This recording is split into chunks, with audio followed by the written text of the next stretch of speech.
What's my favorite song? It's a question that was asked of me by my epic best friend the other day, and I don't really like those types of questions. Well, okay, that's not true.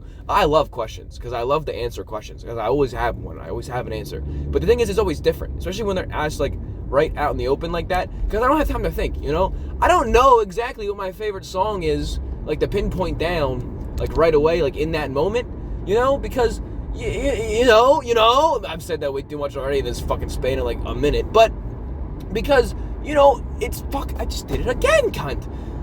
But like, there's so many songs out there, like there's like an infinite number of music, and I'm constantly listening to it. I'm constantly trying to find new songs. I'm constantly like going on Spotify, and I hear like one really good song that I want to add to my liked playlist, or I want to add to like a different playlist. Like I have like 18 different playlists, and they're all like labeled specifically, like very detailed labeling as to what they're there for.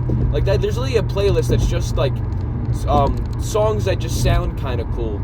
And it's just songs that I just sort of by. I was like, I listened to them once, and then I put them in there. Do I remember to keep adding these things to these playlists? No, not at fucking all, because I got way too many, and there's way too many things to fucking. I got one called Girly Songs, which I got so many of those, but I keep forgetting to add them to the fucking one that says Girly Songs, because they're not, it's not on the top of my head to be like, oh, you need to update your girly song playlist so you can get into your girly pop phase one day, because I'm gonna be in my girly pop phase one day. It'll come back around, but Taylor Swift won't be there. This is all besides the point, though, because when I answered the question that day, I just brought up, I was in my head, I was thinking of a couple songs, there's some really good ones that I listen to all the time, because I have this list called the Unskippables, but the thing is, they're not like my favorite song, they're just songs that are so good, I refuse to skip them, because it would be a shame and dishonorable to everything in humanity if I would or skip those songs. You have like One Little Favor by Samsa, The Story of Paperboy by Powfu, both fantastic fucking songs. Some of my favorites, but they're not my favorite. The one I brought up was one by Jack Case. It's called The Voice in My Head, and it's just like a really like powerful song about a dude who just basically sings along. Oh no! About a dude who basically just sings a song about all the voices he hears in his noggin that keep telling him that he's like pathetic and that he's like a loser and that he won't get anywhere and that people know that he doesn't really care about them at all. There's a lot of details in the song in that little 3 minutes of like just stuff like that people deal with in their own negativity brain. Negativity is part of their brain that like gets them really fucked up. And I like that song because, as I explained to my friend, I like that song because it's like in my head, I hear people in my head saying that shit all the time too. There's voices in my brain. But, I listen to the song and I'm like, oh, this is not just me, it's other people. So, I don't know, it just helps me feel a little bit better. And it's just a really nice song. The way he flows is really good. The way he brings up, the characteristics of the voices in his head and, what he says is pretty realistic. And it's just, a very, good representation of someone, listening to voices in their head and, what they're hearing and, how they're dealing with it and, the emotions you're feeling. Because, he's yelling in a happy tone, but you can tell he's, kind of, disgruntled because, how he sounds. But, again, this is all besides the point. Because that technically, and I'm sorry if you're seeing this, Forky, but I gotta be honest with you. It's not my favorite song. As of right now, in this current moment, it was, and at that current moment, it totally was. And it was the one that popped into my head, and it's one of my favorite songs. I really do like it. I very much appreciate it. I listen to it quite very often. But unfortunately, I did make a little tiny white lie because, like I said, the top of my head, I can't just think of it right away. It doesn't just pop into my head. I gotta sit there and contemplate the question. So every time someone asks me these questions, I'll sit there for days at a time and just keep going over and over it in my head and be like, man, that was not the right answer. I have to be right about this. So I'm making this video not only to give my correct answer, but also to give just the answer out to the very public and just let everyone know my favorite song is. Because it's also not only my favorite song, it's many people's favorite songs. It's one of the greatest songs by this artist that they've ever dropped. And by far just one of the greatest songs ever to have ever come out. It has emotion in it, has very good beat, the lyrics are fantastic, the rhythm is amazing, it has this really dope piano thing in the background, and I think pianos just do something to me. People who can play the piano just make me so very turned on.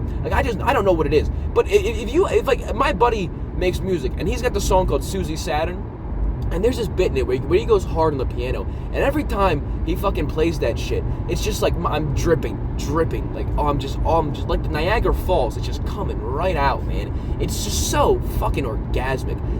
The pianos do something to me, man. I don't know how to explain it. They're just so nice. They're so elegant. They're so cool, and people can play them. That's crazy. But this song has it all. And so, and it's just, and this is unequivocally, of all time, my favorite song. Because not only is it my favorite song of all time, it is the first song I'm pretty sure I ever even really listened to, or the first song I had a memory of listening to. It was a song that was shown to me by my father, and it was a song that got me very into rap music, and it got me to know my favorite artist. It got me to know a lot of things. It was the first song I memorized. It was a first for a lot of me's. What? It was a first for me for a lot of things. And that would be this one. I'm going to play a little snippet of it so everyone will know what I'm talking about, but I'm not going to play the whole thing, obviously, because, copyright shit, but, I don't even care. Talking to you too, daddy's still here. I like the sound of that chair. It's got a ring to it, don't it? Shh, mama's only going for the moment. Now, I played that little clip. I don't even need to play the chorus. You fucking know what this is. I'm not even going to say the title of the fucking song, because you know what this is. I'm kidding. I'm going to say the title. Mockingbird by Eminem. What a fantastic fucking rhythm this was. When he dropped this shit, the world stopped for a minute. It really did. It has everything, especially if you know the story of what was going on with him back then at the time, where him and his daughters were getting taken away from him, and he was just trying to let them know he was still here, and his music career was taken off, and they thought he would. There's a song "When I'm Gone," which also goes into it. Which honestly, "When I'm Gone" is more emotional than Mockingbird, but Mockingbird is definitely better.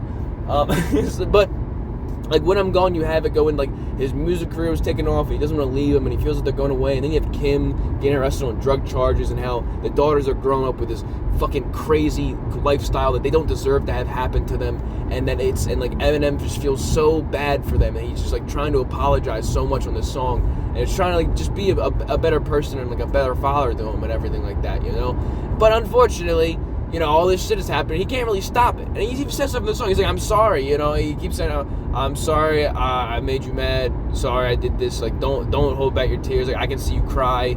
I can, when he says, just the shit that he's talking to his daughter in the song is, just freaking wild, man.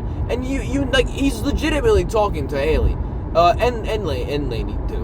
He says, Lainey, I'm talking to you, too. Because he's talking to both of them, but, it's obviously mostly Haley. He's talking to his daughter, and he's just going real into her, and it's literally just what he's rapping is like a letter he wrote to his daughter that he decided to put a beat over and rap about. And I think that's much more emotionally impactful, and that just has so much more meaning than just a letter that he could have given her, or him just sitting down and talking to her. He's apologizing for the fact that he didn't bring him any Christmas presents, the mom made him all, because he was making money to keep food on the table, so he was working so much he wasn't even home, so Kim was taking care of him all. They never got to see him, and all they ever did was see him on the news, and it was on the move and everything, and then they had to deal with the mom being on the news and the drug stuff and all that bullshit and all that jazz.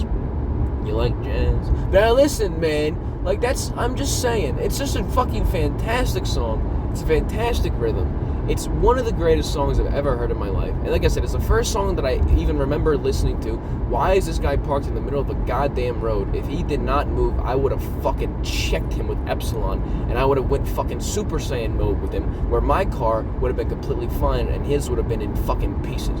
I would have hit him so hard, it would have got cut into 3 pieces. The front part, the back part, and then the middle part, which I'd have been dragging on the fucking road.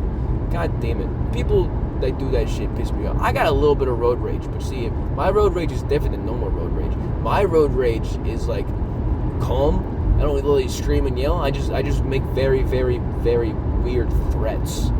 Because, why the fuck not? But yeah, dude, it's just a fucking banger. And then at the very end, he's like, yeah, I go back to the jeweler who sold it to you. Davey ever care? I don't fuck with that. And then he's gonna break the birdie's neck and shit. The song is just so sad. It's so slow, and you get to that end part, and it just goes fucking hardball, because he's got to prove that he's still a fucking gangster. He'll still break that birdie's neck. He'll still go right to the jeweler and fuck him up. Get that fucking ring don't shine. Fuck that shit. But it's just such a good song.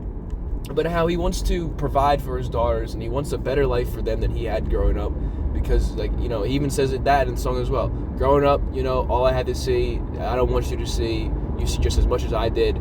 He really didn't want that for them, but unfortunately, that he couldn't help it, because sometimes you just can't help in life. But he's hoping that this song can be a message to her to help her get it out of her run, or to showcase that he does care, It's just such an emotional thing. You can tell that this was early Eminem. This was before he became like 40, 50 years old and got really into politics and drew that line in the sand where he had an awfully hot coffee pot, and it ruined his entire career until he made that diss track on MGK and came back for like a week when he dropped Kamikaze and then fell off again. All right, but we don't talk about that. This was old Eminem when his songs had like real meaning. He really took a lot of. I'm not saying they don't now. I haven't particularly listened to a lot, took in a lot of the stuff, like the intricate details of his music nowadays. But this was like old shit, where he was putting passion in his music. You could really tell. You could feel it from the thing. It's such an emotionally driven song. You tell it came from his heart, and I love it. I know many other people love it, and yes, I've answered this question. This will be forever the answer now. I'm hoping now that I made a video on it, it will kind of just be stuck in my brain, because usually how this works. But this is my favorite song of all time. This was another upload. I was going to open it with that. Welcome to another, unorthodox little upload where I drive home from work and I want to talk about something that was stuck in my brain all night. So I made like a probably 20-minute video explaining my thoughts. I hope you enjoyed, and if you didn't, well, I'm sorry, I guess. I mean, you probably like eat cereal with no milk or something. I don't know. Just get out of here. And if you did enjoy, you probably eat cereal with milk, which is pretty cool, and you're a dope guy. So comment your favorite Eminem song, or just honestly comment your favorite song in general. Let me know everyone else's. Maybe I can get some new music recommendations. Like I said, I'm always looking for new music. I fucking love music. Music can tell stories. Music can tell emotions. Music can help me tell my emotions. Music can help me feel certain things. Music can make me think certain ways. And I just love the fact that people can take a story and tell it in like 3 to 4 minutes over a beat. Love that shit. I think it's fantastic, and I think it's elegant, and I think people who do it are fucking amazing, and I think they deserve what's the word for when you give? They deserve the props. They deserve props for everything that they fucking go for, that they do. So yeah, that was my favorite song. There was Mockingbird by Eminem.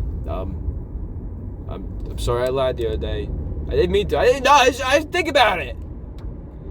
Like I said, if you don't like this, you probably should no milk guy here. Bye.